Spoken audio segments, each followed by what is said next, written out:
Bismillahirrahmanirrahim. Assalamualaikum warahmatullahi wabarakatuh. Yang terhormat Ibu Dr. Anis Johria MM selaku dosen pengampu mata kuliah Manajemen Perpustakaan dan teman-teman yang saya banggakan. Di sini kami dari kelompok 3 yang beranggotakan saya sendiri Yein Rohayani dan rekan saya yang bernama Susana Amelia dan Muhammad Mustafa Kamil. Di sini kami akan menyampaikan materi tentang pengadaan bahan pustaka. Baik, untuk materi yang pertama akan disampaikan oleh saya sendiri. Baiklah, saya akan menjelaskan pengertian pengadaan bahan pustaka. Menurut pasal 43 tahun 2007, bahan perpustakaan adalah karya tulis baik karya cetak maupun karya rekaman. Pembelian bahan pustaka merupakan kegiatan yang dilakukan untuk menambah modal koleksi perpustakaan. Kegiatan pengadaan perlengkapan perpustakaan juga disesuaikan dengan jenis, fungsi, tujuan, rencana, dan anggaran yang tersedia. Selanjutnya itu ada perencanaan bahan pustaka. Menurut Bafadal, secara umum perencanaan mengacu pada proses berpikir yang menentukan tindakan yang akan diambil di masa depan untuk mencapai tujuan yang telah ditentukan sebelumnya. Oleh karena itu, dapat disimpulkan bahwa perencanaan pembelian bahan pustaka merupakan suatu proses berpikir.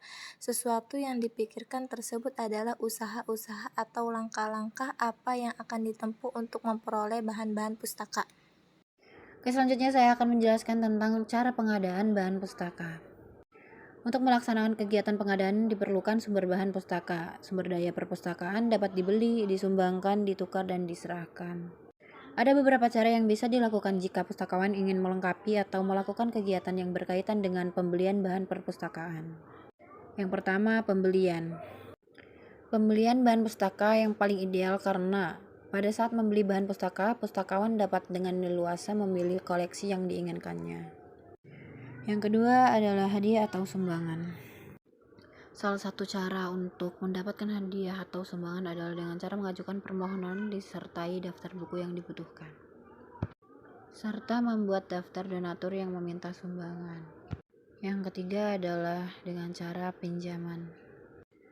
Dalam pinjaman tersebut dapat berasal dari lingkungan sekolah atau dari pihak lain di luar lingkungan sekolah, sebagai bagian dari bentuk kemitraan antara sekolah dengan pihak lain. Yang selanjutnya itu ada inventarisasi bahan-bahan pustaka. Inventarisasi bahan pustaka adalah kegiatan mencatat setiap barang pustaka yang diterima perpustakaan dalam buku besar atau buku perpustakaan yang melibatkan seluruh data biografi sesuai dengan kebutuhan pelaporan data fasilitas database, seperti buku pemendaharaan atau kepemilikan perpustakaan. Ada beberapa perlengkapan yang diperlukan untuk melaksanakan kegiatan inventarisasi bahan pustaka. Yang pertama itu ada buku induk atau buku inventaris. Yang kedua itu ada stempel inventaris. Dan yang ketiga itu ada stempel perpustakaan. Langkah-langkah inventarisasi. Dalam melakukan kegiatan inventarisasi bahan perpustakaan, langkah-langkah yang harus dilakukan adalah sebagai berikut. Yang pertama itu ada langkah penerimaan bahan pustaka, yang kedua itu ada langkah pengecapan, dan yang ketiga itu ada langkah pencatatan. Selanjutnya itu ada kesimpulan. Jadi kesimpulannya dari pembahasan di atas dapat ditarik beberapa kesimpulan bahwa pengadaan bahan perpustakaan perlu mendapatkan perhatian karena bagian ini justru menentukan arah kemana sasaran perpustakaan akan dicapai.